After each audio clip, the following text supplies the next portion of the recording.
আসসালামু আলাইকুম প্রিয় ভিউয়ার, আমি আজকে আপনাদেরকে দেখাবো বিকাশের লেনদেনের স্টেটমেন্ট কিভাবে বের করবেন। আপনি বিগত 6 মাসের লেনদেন পর্যন্ত আপনি বের করতে পারবেন। সবসময়ই বিকাশে লেনদেন করে থাকি। কোনো একটা লেনদেন নিয়ে যদি আপনার কোনো ঝামেলা হয়, সেন্ড মানি, ক্যাশ আউট ইত্যাদি, আপনার যে কোনো ধরনের লেনদেনে যদি কোনো কনফিউজ তৈরি হয় বা যে কোনো ধরনের স্টেটমেন্ট আপনি উঠাইতে পারবেন। এটা কিভাবে করবেন আমি আপনাদেরকে দেখিয়ে দিচ্ছি। প্রথমে আপনারা অবশ্যই বিকাশের অ্যাপস ব্যবহারকারী হতে হবে। যারা বিকাশের অ্যাপস ব্যবহার করেন একমাত্র তারাই পারবেন।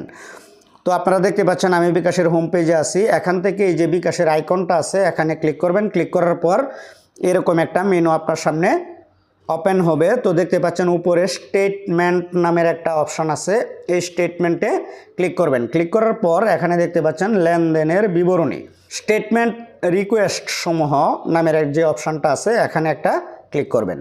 নতুন স্টেটমেন্ট রিকোয়েস্ট এখানে ক্লিক করবেন।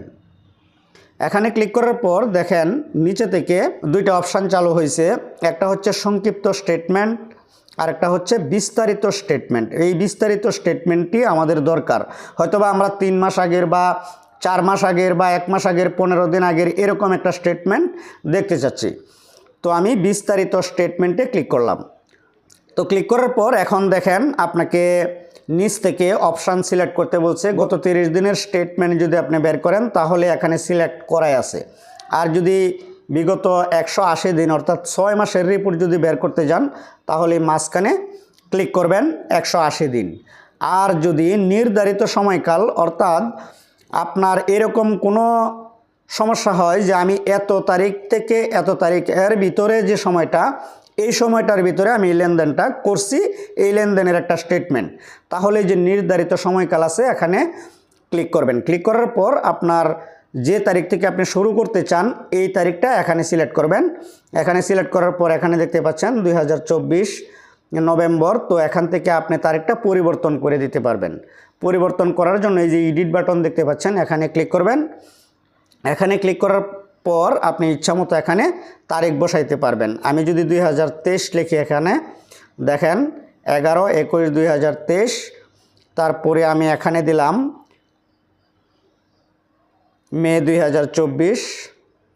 তো এটা দিলে এই তারিখের ভিতরে যে লেনদেনটা করছি সেই লেনদেনটা বের হয়ে আসবে। নির্ধারিত কোনো তারিখের স্টেটমেন্ট বের করতে চান তাহলে এইভাবে, তারপরে জিনিসে কনফার্ম করুন, এখানে ক্লিক করবেন। এখানে ক্লিক করার পর আপনি দেখতে পাচ্ছেন যে এত তারিখ থেকে এত তারিখ পর্যন্ত একটি বিস্তারিত স্টেটমেন্টের রিকোয়েস্ট করছেন। আপনি কি এই রিকোয়েস্টটি সাবমিট করতে চান? এরপর আপনি এখান থেকে কনফার্ম করুন এই বাটনে ক্লিক করবেন। তো ক্লিক করার পর উপরে দেখেন স্টেটমেন্ট রিকোয়েস্ট প্রসেসিংয়ের জন্য সাবমিট করা হয়েছে। তো নিচে স্টেটমেন্ট রিকোয়েস্টে ফিরে যান। তো এখানে আবার আমি ক্লিক করলাম। ক্লিক করার পর এখন দেখতে পাচ্ছেন বিকাশের একটা নোটিফিকেশান এসে গেছে। দেখতে পাচ্ছেন আপনার স্টেটমেন্ট প্রস্তুত। আপনি এখানে ক্লিক করবেন। এখানে ক্লিক করার পর এবার নিচ থেকে দেখেন লেখা আছে স্টেটমেন্ট দেখুন, এখানে ক্লিক করবেন। এখানে ক্লিক করার পর এখন দেখেন আমার যে স্টেটমেন্টটা আছে সেটা ডাউনলোড করার জন্য অপশান এসে গেছে। ডান পাশে দেখতে পাচ্ছেন ডাউনলোড লেখা। এখন আমি ডাউনলোডে ক্লিক করব। দেখতে পাচ্ছেন এখানে পাসওয়ার্ড চাচ্ছে, দি ফাইল ইজ প্রোটেক্টেড পাসওয়ার্ড। এই পাসওয়ার্ডটা আসলে কি পাসওয়ার্ড? এটা হচ্ছে আপনার যে 11 ডিজিটের যে মোবাইল নাম্বারটা আছে সেই মোবাইল নাম্বারটাই আপনি এখানে দিয়ে দিবেন। দিয়ে দেওয়ার পর এটাই আপনার পাসওয়ার্ড। এই 11 ডিজিটের মোবাইল নাম্বারটা আপনি এখানে দিয়ে দিলেই আপনার স্টেটমেন্টটা বের হয়ে আসবে।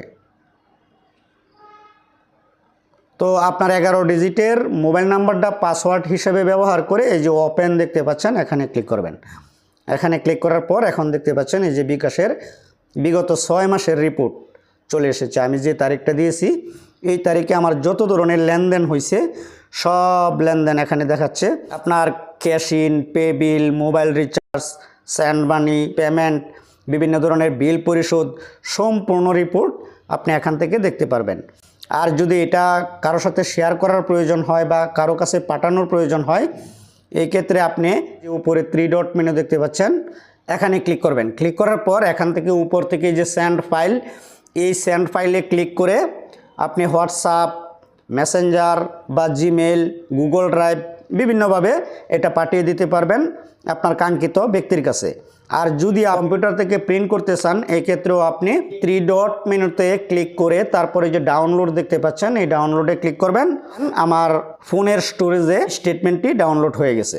তো আশা করি পুরো বিষয়টা আপনারা বুঝতে পারছেন। যদি এই বিষয়ে কোনো কমেন্টস আপনাদের থাকে তাহলে অবশ্যই কমেন্ট করে জানাবেন, আমি রিপ্লাই করার চেষ্টা করব। ভালো থাকবেন। এরকম ইন্টারেস্টিং ভিডিও পেতে চ্যানেলটিকে সাবস্ক্রাইব করে আমাকে উৎসাহিত করবেন। আসসালামু আলাইকুম ওয়া রাহমাতুল্লাহি ওয়া বারাকাতুহু।